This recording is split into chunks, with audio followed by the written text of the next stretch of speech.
No episódio de hoje do Linete Drops, nossas entrevistadas explicam por que ainda há temores para a busca de um parto humanizado.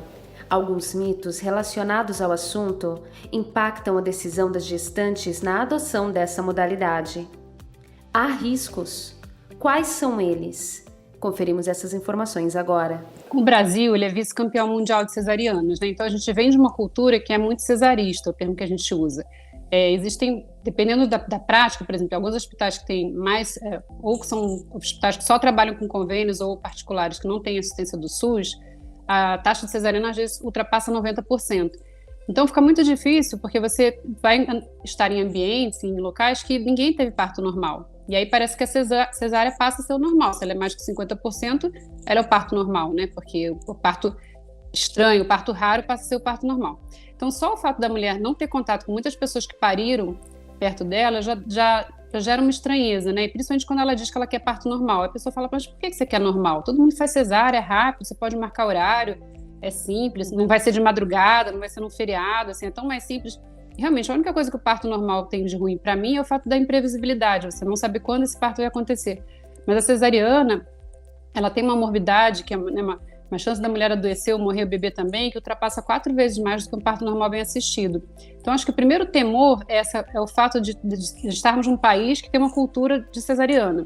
Então, para você fica sendo como um estranho no ninho. Então, por exemplo, tem o mito do colo que não dilata, tem o mito do cordão assassino, tem o mito do bebê grande demais ou pequeno demais. Existem realmente bebês que são grandes demais ou pequenos demais, mas isso é exceção da exceção, não é como se faz por aí. O excesso de líquido, pouco líquido. A mulher muitas vezes tem medo de não dar conta, ou fisicamente, por exemplo, tem paciente sedentária. Eu sou sedentária, minha família, todo mundo fala que eu não vou conseguir. Eu falei, mas você nem tentou, né? Assim, a gente não existe uma correlação entre sedentarismo e taxa maior de cesariana. Eu acho que tem uma correlação entre uma falta de suporte psicológico, emocional e até físico, para que essas mulheres se sintam capazes de parir.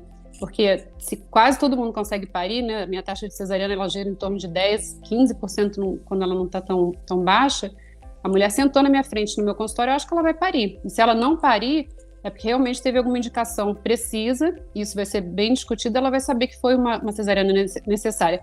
Fica um certo luto, porque essas mulheres realmente elas têm que passar por um longo caminho até chegar realmente numa equipe, conseguir, né, ir contra várias pessoas, familiares, amigos, colegas, outros médicos, enfim, para conseguir chegar, e às vezes chega lá no fim e aí não consegue parir. O parto ainda é muito primitivo, né? Então a gente se afastou muito desse nosso processo primitivo, né? Nós somos seres racionais, nós temos muita dificuldade ainda de entrar num estado em que nós não temos controle de absolutamente nada. O homem foi treinado para ter o controle de absolutamente quase tudo no nosso mundo moderno, e a gente se afastou muito da coisa instintiva e primitiva do mamífero que somos até hoje, né? Então existe muito medo do desconhecido. Então, as mulheres têm medo do parto. É natural até ter medo do parto.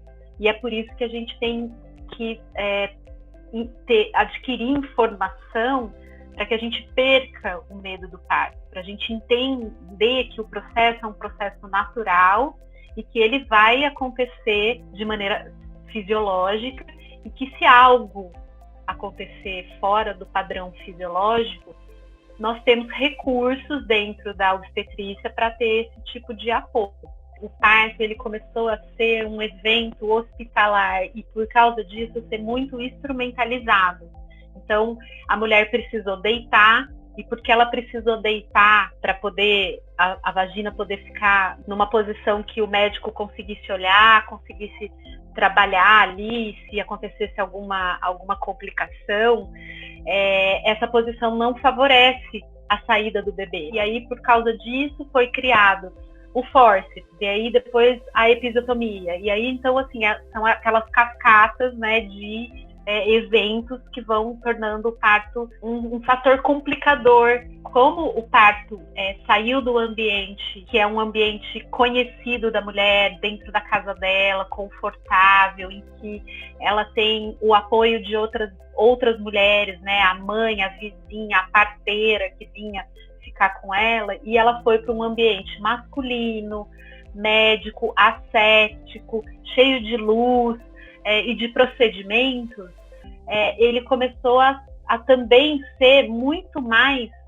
passível de erros e de complicações por causa dessas intervenções. Então, o médico podendo controlar, aquilo fica menos arriscado. Só que hoje a gente sabe que os benefícios do parto vaginal, do parto normal, do parto fisiológico, né, humanizado, eles estão relacionados com até o amadurecimento do bebê. Então, as contrações vão ajudando a amadurecer o pulmão do bebê, a amadurecer o processo respiratório, né, o drive respiratório do bebê, né, porque as contrações fazem apertos na região torácica e esse aperto e a dilatação que acontece, né, no tórax é que vai promover a complacência para o ar entrar na hora que o bebê sair do ambiente uterino, que é um ambiente líquido, né, cheio de líquidos. Então, o bebê vai respirar muito melhor. Então, ele precisa amadurecer. A parte neurológica do bebê durante as contrações do parto vaginal são melhores. A cesárea, em contrapartida, a gente muitas vezes vai fazer quando é conveniente para a equipe médica, para o sistema de saúde, ou até para a mulher. A mulher, muitas vezes, por desconhecimento, escolhe mesmo o dia que ela quer parir. E aí o bebê não vai passar por esse processo de amadurecimento.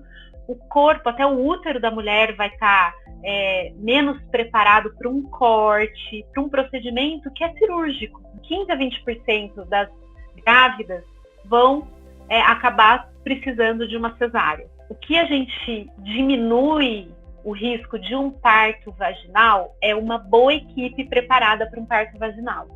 O que a gente sabe é que muitas vezes o sistema que é mais focado numa cesárea, muitas vezes não sabe acolher ou conduzir um parto via vaginal. E as complicações que podem acontecer num parto vaginal, como as distócias, a necessidade de um fórceps, a necessidade de uma mudança de posição, ou até mesmo uma cesárea intraparto, elas precisam de uma equipe preparada. O processo de parir, quando a mulher deseja parir, ele é importante porque ela consegue entender mais que ela está se tornando mãe, né? Como se fosse uma maratona, ela se preparou para aquilo, ela entende que o corpo dela é capaz. Então a gente vê, eu sempre brinco com as mulheres, falo, isso aqui que aconteceu com você agora, esse parto que você conseguiu, apesar de todo mundo ter dito que você não ia conseguir, é como se você tivesse feito 10 anos de terapia nessas horas de trabalho de parto, entendeu? Porque elas saem muito fortes do parto, sabe? E os companheiros ficam muito orgulhosos, muito apaixonados pelas mulheres e eles falam, nossa, eu não sei de onde ela tirou essa força. Então tem uma cultura patriarcal mesmo, dizer, não, você não consegue, você é fraca, pra que isso, sabe?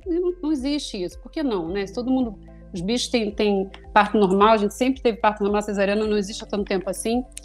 Então, é claro que assim, eu não demonizo a cesárea, ela salva vidas, tanto das mães quanto dos bebês, mas assim, realmente tem que ser um procedimento, é uma cirurgia, você não vai tirar uma vesícula de uma pessoa saudável sem indicação, né? Por que você faz isso com o bebê? Eu também falo, você não arranca, não abre um pintinho, um ovo e tira o pintinho antes da hora. Por que você faz isso na cesariana tantas vezes, né? Tira, inclusive, com bebês que não estão prontos para nascer. Então, para a mãe, eu acho que essa coisa da satisfação, a recuperação, assim, é incomparavelmente diferente. Às vezes a gente tem situações que tem uma cesárea paciente com uma cesárea num quarto, uma paciente de um parto normal no outro. A da cesárea está lá, né, com dor, com ponto, com sonda, com veia pega. A do parto normal ela até esquece que ela pariu, assim, é uma coisa muito interessante. Esquece no sentido de estar tão bem que, né, o leite desce mais rápido, até porque e é diferente também você fazer uma cesariana agendada e você fazer uma cesariana intraparto, que a gente chama, que é quando já teve trabalho de parto. Muitas vezes, por exemplo, vamos supor, a mulher tem um bebê que está sentado, está pélvico, e ela não quer um parto normal, isso é um direito dela.